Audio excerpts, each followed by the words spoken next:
Hey everyone, welcome to my YouTube channel. तो मैं आज आप लोगों से डिस्कस करूंगी जो आपका चैप्टर है नदी तंत्र, झीलें, ग्लेशियर, कुंड और प्रपात। इसके एमसीक्यू आप लोगों से मैं डिस्कस करूंगी। अभी मैं आपसे 100 तक का एमसीक्यूज़ के डिस्कस करूंगी और मैं टोटल एमसीक्यूज़ के 400 तक का आपके सामने डिस्कस करूंगी इसी चैप्टर से। जो आने वाली आपके आगामी जितनी भी परीक्षाएं हैं उत्तराखंड के अंदर, चाहे वीडियो हो, वीपीडी हो, पटवारी हो या जितनी भी और परीक्षाएं होंगी, उसके लिए काफ़ी इंपॉर्टेंट आप लोगों की सीरीज रहेगी। ज़्यादा टाइम वेस्ट नहीं करते हैं, सीधे चलते हैं क्वेश्चन नंबर फर्स्ट। ये आपका पार्ट 1 रहेगा। ऐसे ही मैं इसके 3 पार्ट लेके आऊँगी इस चैप्टर के। अब चलते हैं question number first. Question number first में उत्तराखंड के निम्न दर्रों में से कौन काली नदी के उद्गम स्थल के निकट स्थित है? तो यह है आपका ऑप्शन नंबर सी, लिपुलेख दर्रा। अब चलते हैं next question, question number 2। Question number 2 में निम्न में से कौन सी एक हिमनद रक्तवर्ण, श्वेतवर्ण, नीलांबर, पीला पानी और चतुरंगी हिमानियों के द्वारा पोषित है? तो इसका आंसर है ऑप्शन नंबर बी, 725 मीटर। ये आपका बुक में दिया हुआ है परीक्षा वाणी की, लेकिन ये वाले क्वेश्चन पर कन्फ्यूजन है। कन्फ्यूजन क्या है? क्योंकि जो ये रक्तवर्ण, श्वेतवर्ण, नीलांबर और पीला पानी, चतुरंगी हिमानियाँ, ये आपकी जो मिलम ग्लेशियर है उसकी सहायक हैं, ठीक है। तो और मिलम ग्लेशियर की आप लोगों की ऊंचाई लगभग 3870 या उससे ज़्यादा होती है। तो इतनी ऊंचाई के आधार पर आप लोगों का आंसर दिया हुआ है, क्योंकि अगर मीटर में दिया है तो ऊंचाई ही दे रखी है आपकी। आप लोग देख सकते हैं इसकी यूनिट मीटर में दी हुई है, लेकिन जो आपकी बुक है, इस पे एमसीक्यू वाली बुक है, उस पर ऑप्शन नंबर 20 का आंसर दिया हुआ है। पर इस क्वेश्चन पे कन्फ्यूजन है, आप लोग चेक कर लीजिए। मेरे हिसाब से इसका आंसर इनमें से कोई नहीं होना चाहिए, पर आप लोग तब भी इसको एक बार देख लीजिएगा। और बुक के अकॉर्डिंग ये 725 मीटर बुक पे एमसीक्यू में दिया है, पर आप तब भी चेक कर लीजिए इस क्वेश्चन को। अब चलते हैं next question, question number 3। Question number 3 में है उत्तराखंड राज्य के मिलम ग्लेशियर से निकलने वाली नदी जो काली नदी की सबसे लंबी सहायक नदी है। बहुत से बुक पे प्रिंट वगैरह, इस बुक पे थोड़ा बहुत मिस्टेक हो रखा है, आप लोग देख लेना। तो क्वेश्चन नंबर 3, ठीक है। तो इसका क्या हो जाएगा? उत्तराखंड राज्य के मिलम ग्लेशियर से निकलने वाली नदी जो काली नदी की सबसे लंबी सहायक नदी है, ये है आपकी गौरी गंगा नदी, ठीक है। ऑप्शन नंबर ए इसका आंसर हो जाएगा। नेक्स्ट चलते हैं क्वेश्चन नंबर 4। अब क्वेश्चन नंबर 4 पे दिया हुआ है, आप लोगों को इस पे मिलान करना है, ठीक है। तो अब आप लोग देख लीजिए सतोपंथ। तो सतोपंथ है अलकनंदा, ठीक है।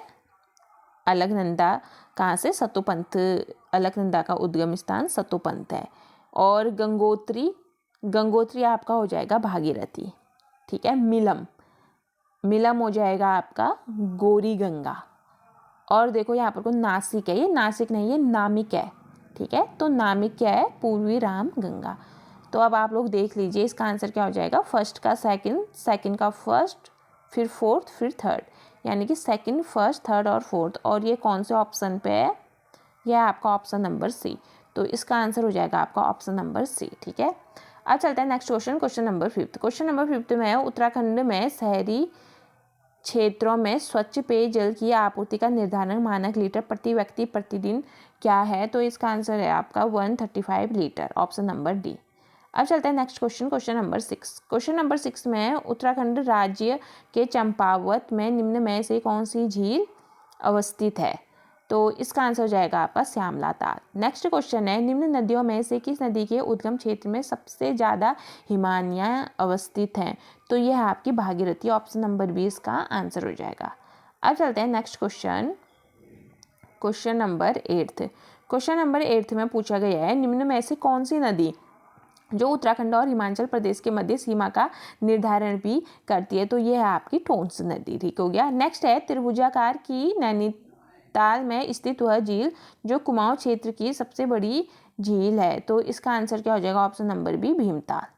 नेक्स्ट क्वेश्चन है क्वेश्चन नंबर 10। क्वेश्चन नंबर 10 में है निम्न में से कौन सा युग्म गलत है पूछा है, ठीक है। तो अब आप लोग देख लीजिए, जो कपनी ग्लेशियर है बागेश्वर में, ये राइट है। रालम ग्लेशियर पिथौरागढ़ में, ये भी राइट है। खतलिंग ग्लेशियर टिहरी गढ़वाल में, ये भी सही है।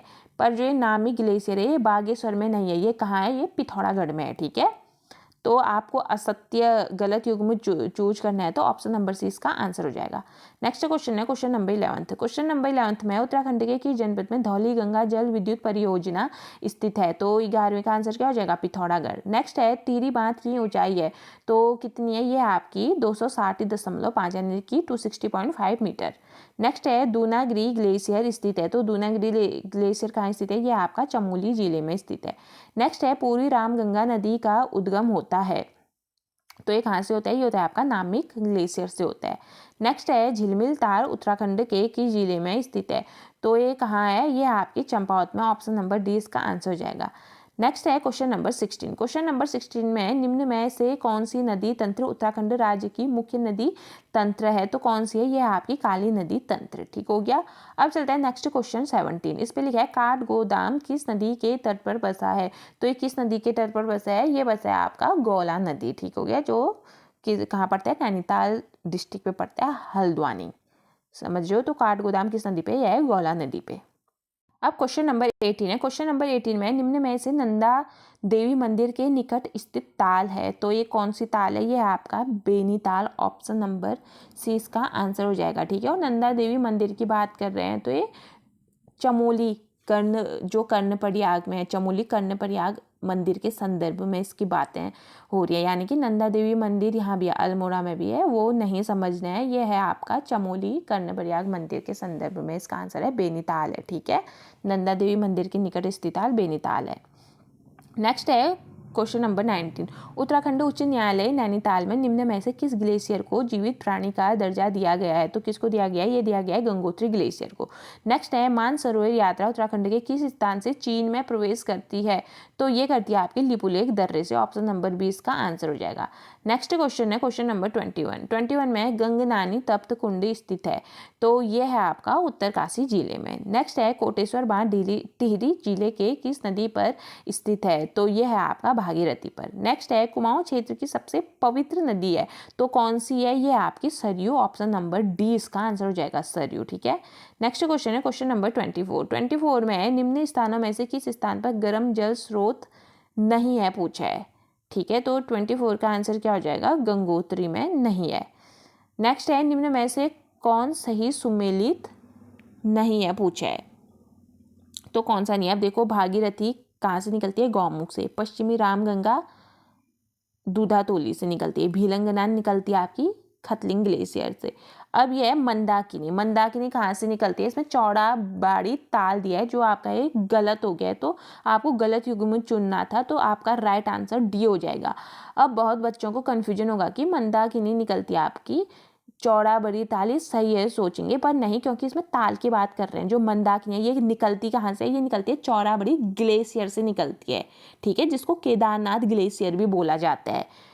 और जो मंदाकिनी ये चौड़ा बाड़ी ताल है, ये मंदाकिनी से 2 किलोमीटर या 1.5 किलोमीटर डिस्टेंस पे है ताल। लेकिन इसका राइट आंसर क्या है? मंदाकिनी चौड़ाबाड़ी ग्लेशियर से निकलती है। चौड़ाबाड़ी ग्लेशियर होता तो ये राइट होता, बट चौड़ाबाड़ी ताल इस पे लिखा हुआ है। तो आया समझ में? तो इसका आंसर क्या हो जाएगा? ऑप्शन नंबर डी इसका आंसर हो जाएगा। सुमेलित नहीं है पूछा, मंदाकिनी सुमेलित नहीं है, क्योंकि इसमें चौड़ाबाड़ी ताल लिखा है, ग्लेशियर नहीं लिखा है। इसका अगर चौड़ाबाड़ी ग्लेशियर होता तो ये राइट होता। ठीक हो गया, तो 25 का आंसर ऑप्शन नंबर डी हो जाएगा, क्योंकि गलत युग में आपने बताना है। नेक्स्ट है 26 में बैजनाथ धाम किस नदी के तट पर स्थित है? तो यह है आपका गोमती के। नेक्स्ट है अलकनंदा नदी का उद्गम स्थल है, तो क्या है? सतोपंथ हिमनद है। ठीक है, नेक्स्ट है क्वेश्चन नंबर 28 में आप लोगों ने इसको सुमेलित करना है। ठीक है, 28 पे सुमेलित करना है। तो अब देखिए, फर्स्ट में है यमुना। ठीक है, तो यमुना की सहायक नदी आई, तो यमुना की क्या हो जाएगी? फर्स्ट हो जाएगी भद्रीगाड़। ठीक है, टोन्स किसकी? सुपीन। गंगा हो जाएगा आपकी नायर। ठीक है, और अलकनंदा का क्या हो जाएगा? ये हो जाएगा आपका पिंडर। तो अब आप लोग ऑप्शन देख लीजिए, ऑप्शन क्या हो जाएंगे? 1 2 4 3। ठीक हो गया, 1 2 4 3, और 1 2 4 3 किस पे है? ये है आपका ऑप्शन नंबर 2 में, यानी कि ऑप्शन नंबर बी में। तो इसका आंसर क्या हो जाएगा? ऑप्शन नंबर बी इसका आंसर हो जाएगा। नेक्स्ट चलते हैं क्वेश्चन नंबर 29। क्वेश्चन नंबर 29 में भी अभी भी नदी और सहायक नदी दी हुई है, तो अब आप लोग देख सकते हैं यमुना, ठीक है, यमुना की सहायक नदी है। तो यमुना की सहायक नदी क्या है? कमलगाड़। अब बात करते हैं गंगा। गंगा की क्या है? गंगा की सोलानी। कोसी, ठीक हो गया, कोसी की हो जाएगी रामगंगा। और काली, काली की क्या हो जाएगी? काली की हो जाएगी रमलगार। तो इसका आंसर क्या हो जाएगा? 3, 1, 2, 4, यानी कि ये आपका कौन सा ऑप्शन पे है? पहले आप लोग ये देख लीजिए, ठीक है, कौन सा ऑप्शन पे हो जाएगा ये? ऑप्शन नंबर सी इसका आंसर हो जाएगा। ठीक हो गया, आप लोग ये देख लीजिए।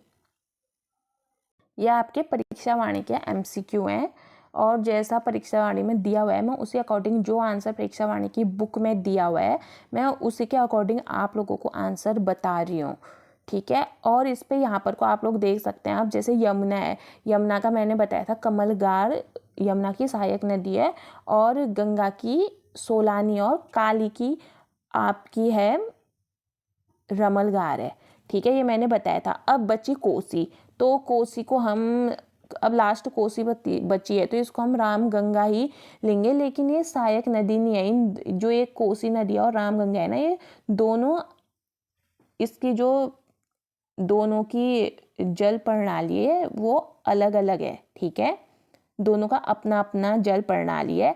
क्योंकि जो कोसी नदी है ये है कौसानी के पास अल्मोड़ा में इसका उद्गम स्थल है, और जो राम गंगा है इसका आपका दूनागिरी में है, अल्मोड़ा में ही। अब लास्ट में ऑप्शन नंबर सी में इसके साथ 2 बचा है, तो तब इस पे 2 को राइट लिख रखा है, बुक में इसका आंसर ही ये दिया हुआ है, बुक में इसका आंसर ही ऑप्शन नंबर सी दिया हुआ है। ये मैं आप लोगों को बता रही हूँ कि ये वाले क्वेश्चन में भी कन्फ्यूजन है, आप लोग एक बार चेक कर लेना कि कोसी की सहायक नदी रामगंगा नहीं है। तो आप लोग देख सकते हैं, एक बार मिस्टेक भी होती है, बुक में भी होती है, टीचरों के कहने भी होती है, हम लोगों के कहने भी होती है, तो आप लोग ये वाला क्वेश्चन भी एक बार जरूर चेक कर लीजिए, ठीक है। और तो सब राइट है, परीक्षा वाणी में भी जो डिटेल वाली परीक्षा वाणी है आप लोगों की, उस पर भी राइट दिया हुआ है कि यमुना की आप लोगों को सहायक नदी कमलगाड़ मिल जाएगी, और गंगा की सोलानी मिल जाएगी, और काली नदी की आपको हो जाएगी रमलगार हो जाएगी। लेकिन कोसी और रामगंगा ये दोनों ही अलग अलग अपनी अपनी जल प्रणाली इनके क्षेत्र है, ठीक है, अपना अपना जल प्रणाली का इनका क्षेत्र है। कोसी कौसानी के पास से निकलती है अल्मोड़ा में, और जो रामगंगा है ये भी अल्मोड़ा में ही दूनागिरी। तो आप लोग देख लीजिए, बट ऑप्शन इसमें ऑप्शन नंबर सी इसका आंसर दिया हुआ है, ठीक है, ये ऑप्शन नंबर सी इसका आंसर दिया हुआ है बुक में, बट ये वाला क्वेश्चन में कन्फ्यूजन है, आप लोग एक बार चेक कर लीजिएगा। अब चलते हैं next question, question number 30। Question number 30 में है, निम्न में से कौन यमुना की सहायक नदी नहीं है, पूछा है 30 में, ठीक है। तो कौन सी नहीं है? ऑप्शन नंबर डी सॉन्ग नहीं है, ये किसकी है? ये गंगा की है, ठीक हो गया, गंगा की है सॉन्ग। नेक्स्ट है कि झील की आकृति अश्वखुर के समान है, तो किसकी है? 7 ताल की है, 1 मिनट, 7 ताल की है, ठीक है। तो 31 का आंसर क्या हो जाएगा कि झील की आकृति अश्वखुर के समान है, तो ऑप्शन नंबर सी यानी कि 7 ताल, ठीक है। अब चलते हैं नेक्स्ट क्वेश्चन, क्वेश्चन नंबर 32 में निम्न में से कौन सी नदी यमुना की सहायक नदी नहीं है, पूछ रहे हैं। तो यमुना की सहायक नदी कौन सी नहीं है? हनुमान गंगा है, कृष्णा गाड़ भी है, लेकिन जो गोनखा गाड़ है ये नहीं है, ठीक है, और बनारगाड़ है। तो यमुना की सहायक नदी नहीं है पूछा है, तो गोनखा गाड़ ये आपकी टोंस नदी की है, ठीक है, सहायक नदी। अब चलते हैं next question, question number 33। Question number 33 में परियोजना दे रखी है और नदी दे रखा है, नदी दे रखी है, नदी किस नदी में कौन सी परियोजना बनी है, ठीक है। तो अब आप लोग देख सकते हैं, खटीमा है, ये कौन सी नदी पे बनी है? ये बनी है शारदा, ठीक हो गया। चीला है, ये गंगा नदी पे। ढालीपुर ये आपकी यमुना नदी पे, और छिबरो बनी है, ये आपकी टोंस नदी पे बनी हुई है, ठीक है। यानी कि इसका आंसर हो जाएगा आपका 3, 4, 2, 1, और ये है आपका ऑप्शन नंबर में, देखिए 3, 4, 2, 1, इसमें ऑप्शन नंबर सी इसका आंसर हो जाएगा, ठीक हो गया। अब चलते हैं नेक्स्ट क्वेश्चन, क्वेश्चन नंबर 34 में पूछा है कि निम्न में से कौन सी नदी है जो उत्तराखंड और हिमाचल की सीमा पर 148 किलोमीटर बहने के बाद कालसी और डांग पत्थर के बीच यमुना नदी में मिल जाती है? तो इसका आंसर हो जाएगा टॉन्सन नदी, ऑप्शन नंबर 20 का आंसर हो जाएगा। नेक्स्ट क्वेश्चन है देवप्रयाग से हरिद्वार तक गंगा नदी की लंबाई है तो कितनी है? 96 किलोमीटर। नेक्स्ट है निम्न नदी में से किसकी संयुक्त धारा को तमसा नाम भी जाना जाता है? तो इसका आंसर क्या हो जाएगा? ठीक हो गया, एक रूपीन और एक सुपीन, ए और डी इसका आंसर होगा। ठीक है, ए और डी किस में है? ये है ऑप्शन नंबर सी, तो इसका आंसर ऑप्शन नंबर सी हो जाएगा। नेक्स्ट है 37 में रुद्रप्रयाग में केदारनाथ मंदिर के समीप स्थित वह झील जिसमें 1948 में महात्मा गांधी की अस्थियों का विसर्जन किया था, जिससे उसे गांधी सरोवर भी कहते हैं, तो इसका आंसर हो जाएगा सरवदी ताल। ठीक है, नेक्स्ट है निम्न में से वह कौन सा हिमनद है जहां जाने के लिए सरकार की अनुमति लेनी पड़ती है? तो ये है आपका मिलम हिमनद है। ठीक है, नेक्स्ट है भागीरथी और भिलंगना नदी के संगम पर निर्मित टिहरी बांध के परिणाम स्वरूप निम्न में से कौन सा स्थान पूर्ण रूप से जलमग्न हो चुका है? तो 39 का आंसर क्या हो जाएगा आपका? गणेश प्रयाग रूप से जलमग्न हो चुका है। ठीक है, ऑप्शन नंबर ए। नेक्स्ट है बिरही गंगा किस नदी की जल प्रवाह क्षेत्र में है? तो यह आपकी भागीरथी और अलकनंदा जल प्रवाह में है। नेक्स्ट चलते हैं 41 है निम्न में से कौन सी नदी सरयू की सहायक नदी नहीं है? तो इसका आंसर हो जाएगा आपका ऑप्शन नंबर डी। ठीक है, लदिया सरयू की सहायक नदी नहीं है। नेक्स्ट है क्वेश्चन नंबर 42 में है, अब आपको देखो ये नदी दे रखा है और बेसिन क्षेत्र यानी कि वर्ग किलोमीटर में दिया है, तो इस पर मिलान करना है। तो काली नदी, ठीक है, काली नदी का कितना है बेसिन क्षेत्र वर्ग किलोमीटर में? इसका हो जाएगा आपका सबसे ज़्यादा होगा 11,467। ठीक है, अलकनंदा का हो जाएगा आपका 10,951। अब चलते हैं यमुना का हो जाएगा आपका 2,404 एंड कोसी का हो जाएगा 6,753। ठीक हो गया, तो इसका आंसर हो जाएगा 3, 4, 1, 2 और 3, 4, 1, 2 किसमें है? Option number A. Option number A इसका आंसर हो जाएगा। अब चलते हैं नेक्स्ट क्वेश्चन नंबर 43 में पूर्वी धौली गंगा सहायक नदी है, तो ये है आपकी काली नदी की। नेक्स्ट है खतलिंग ग्लेशियर कहाँ स्थित है? खतलिंग ग्लेशियर है आपका टिहरी जिले में, ऑप्शन नंबर ए। नेक्स्ट है क्वेश्चन नंबर 45 में निम्न में से कौन सा युग्म गलत है पूछा है? तो 45 का आंसर क्या हो जाएगा? देवरिया ताल ये टिहरी में नहीं है। ठीक है, तो ये कहाँ है? ये आपका रुद्रप्रयाग में है, तो ये आपका रॉन्ग हो जाएगा और सारे सही हैं। देखो डोडी ताल उत्तरकाशी में, बेनीताल चमोली में एंड बासुकी ताल आपका रुद्रप्रयाग में। ठीक है, ऑप्शन नंबर 20 का गलत युग्म चूज करना है, तो देवरिया ताल, ठीक है, जो रुद्रप्रयाग में है। नेक्स्ट है टिहरी बांध किन नदियों के संगम पर स्थित है? तो किन नदियों के संगम पर स्थित है? यह है आपकी भागीरथी और भिलंगना नदी के संगम पर। नेक्स्ट है बागेश्वर किन नदियों के संगम पर स्थित है? तो 47 का आंसर क्या हो जाएगा? ये हो जाएगा सरयू और गोमती, ऑप्शन नंबर ए इसका आंसर हो जाएगा। नेक्स्ट है 48 में कुमाऊं क्षेत्र का सबसे गहरा ताल नौकुचिया ताल किस जिले में स्थित है? ठीक है, थोड़ा प्रिंट इसका मिस्टेक हो रखा है बुक में, तो 48 का आंसर क्या हो जाएगा आपका? नैनीताल। नेक्स्ट है 49 में बनाड़गार, खुतनुगाड़, मूरागार और गडोली गाड़ आदि किस नदी की सहायक नदी है? तो ये है आपकी यमुना नदी की है। ठीक है, ये सहायक नदी। नेक्स्ट है क्वेश्चन नंबर 50 में कौन सा ताल उत्तराखंड के रहस्यमयी ताल के नाम से जाना जाता है? तो इसका आंसर क्या हो जाएगा? रूपकुंड। तो अभी मैं आप लोगों को 50 क्वेश्चन ही आप लोगों से डिस्कस करती हूँ क्योंकि वीडियो काफ़ी लंबी हो जाएगी। मैं नेक्स्ट पार्ट पे लेके आऊँगी नेक्स्ट क्वेश्चन। तो मिलते हैं नेक्स्ट वीडियो के साथ, और ये टोटल आपके 400 तक का इसके MCQ रहेंगे इसी चैप्टर के, नदी तंत्र के। ठीक है, तो मैं ऐसे ही सारे चैप्टर के आपके 500-400 तक के MCQ लेके आऊँगी। अगर आपको मेरी वीडियो अच्छी लगी है तो आप मेरी वीडियो पे बने रहिए। मिलते हैं ऐसे ही नेक्स्ट वीडियो के साथ। धन्यवाद।